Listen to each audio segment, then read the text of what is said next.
me, right? I just one of them normal 18-year-old Icacos fellas out of school and loafing around. I just breezing out the days. When I need a little money, I go to see with the fishermen. I ask the old lady or the old man and they fix me up nice. I have a little girlfriend right in the village named Emilia. But to tell the truth, she's not that good looking, you know. But she have nice ways. And the old lady and old man like her too bad.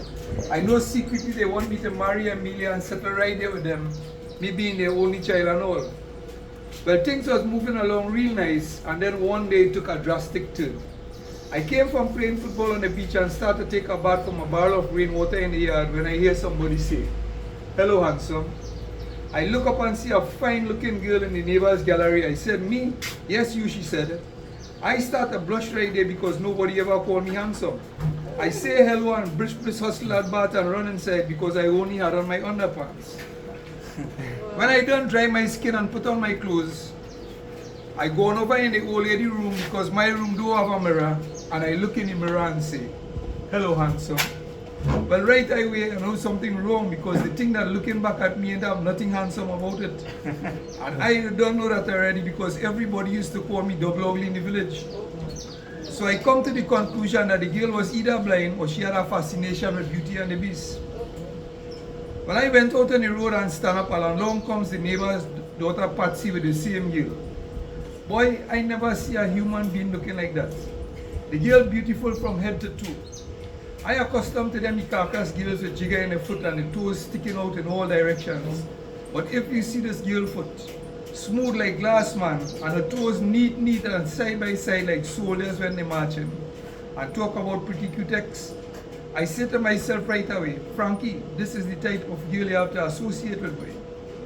Patsy introduced me to her. It was her cousin Cindy from San Fernando, come to spend 2 weeks holidays. They said they were taking a walk by the shop and would see me later. 7 o'clock that night, Patsy calling, Frankie, I watch outside. Me and Cindy going for a walk on the beach. You want to come with us?" Well, I done outside and ready to go. I ain't tell the old lady or the old man nothing. I go on touristing on the beach with Cindy and Patsy. We walk for hours, Cindy asking me questions about fishing, Venezuela, the stars in the sky, and every now and then she would touch me or bounce me gently. The next thing you know, she slipped her hand into my left hand. Well, boy, I swear to God I get a stroke on my left side. Only thing if it's so a stroke will feel, I want to get one over my whole body every day of the year. I never feel so nice in my life. I have to pinch myself to make sure I'm not dreaming. Me double ugly, walking hand in hand with this beautiful girl on the Icacos beach. When I get home that night, I can't sleep. I count sheep, quote then fowl, and start back counting sheep again, but I still can't sleep. I start walking up and down in the bedroom until my father say, "Frankie, what happened, boy?" I say, "Old boy, I get in trouble to sleep." Well, the old man came over in my room and sit down on the bed. Now, me and the old man just live like brothers, so when he asks me what happened, I tell him the whole story, but I leave out the handsome part, because I know he will laugh so hard he might break up the whole village. The old man sat down there very thoughtful, and when I was finished, he said, "Frankie, this is a very serious thing, boy. Think of how Emilia will feel if she hear about this. Emilia really love you, boy, but that tongue girl will only use you up and dump you like a hot potato. Now try and get some sleep." So I'll stop there, right? That's just a little excerpt from Frankie, right?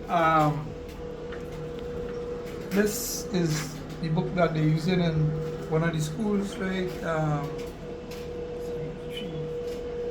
So we have a story in this book here called The Stranger, right?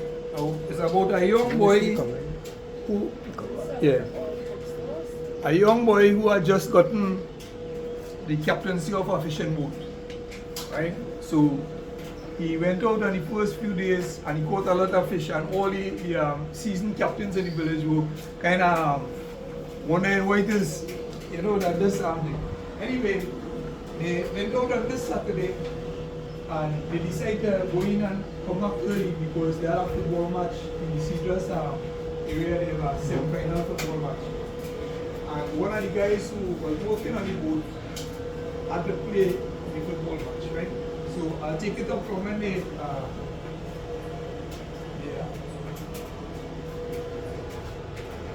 we went to sea at 4 in the morning, and by 8 all we had caught was one large cavali about 10 pounds. We decided to knock it off for the day. We would go in, prepare a meal of dumplings and stewed cavalli, and since we all wanted to see Jupiter play, we would relax until it was time to go to the football match. Santa Flora scraped the scales from the cavalli and cut it into neat slices, placing them into a bucket. When we got in, we anchored the intruder in shallow waters, and armed with our bucket of sliced cavalry, we retired to the ranch house. Our ranch house was just a crude little hut on the beach that the owner of the boat had built to house his men. I lived not too far from it, but of late I found myself spending more time there than at home. Right? So we'll go on a little. So they made this cook of stew, cavalry and dumplings on the beach, and while they were eating, they noticed a stranger coming towards them, right? He was well dressed in a blue long sleeve shirt and black long pants, and as he came closer, we noticed that he wore a worried look on a boyish face and an immaculate brown pair of Clark's desert boots. He stood a few feet from us and muttered something like "Good morning." Gandhi got up, went into the hut, returned with an empty bowl and passed it to him. The stranger declined and then casually announced, "I go and kill myself."